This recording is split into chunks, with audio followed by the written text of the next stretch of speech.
शहर शहर में रेल चलल औरो चलल दुपहिया। समधि के दीदी भाग गइली, आहि दादा कहिया। समधि के दीदी भाग गइली। शहर शहर में रेल चलल औरो चलल दुपहिया। भसुर के दीदी भाग गइली, आहि दादा कहिया। दूल्हे के दीदी भाग गइली, आहि दादा कहिया। दूल्हे के दीदी भाग गइली।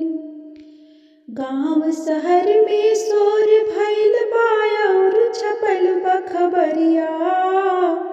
गाँव शहर में शोर भइल बा और छपल बा खबरिया। समधि के दीदी भाग गई, आहि दादा कहिया। भसुर के दीदी भाग गई।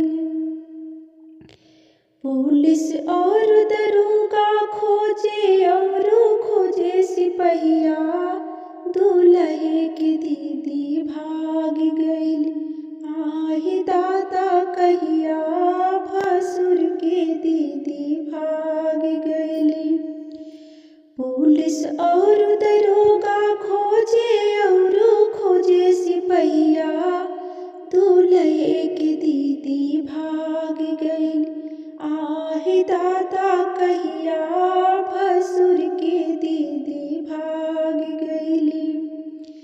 अंगना बीचे दुल्हा रोवे पटके अपन कपरिया। बहिनिया हमरे भाग गइली, आहो दादा कहिया। बहिनिया हमरे भाग गइली, काहो करी दैया। बहिनिया हमरे भाग गइली। भैया हमरे बड़े रंगीले खोजले गली महलिया।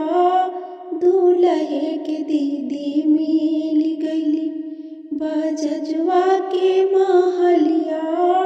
भसुर के दीदी मिल गइली, सुनरा के सेजियवा। भसुर के दीदी मिल गइली। शहर शहर में रेल चलल औरो चलल दुपहिया। समधि के दीदी भाग गइली, आहि दादा कहिया। भसुर के दीदी भाग गइली।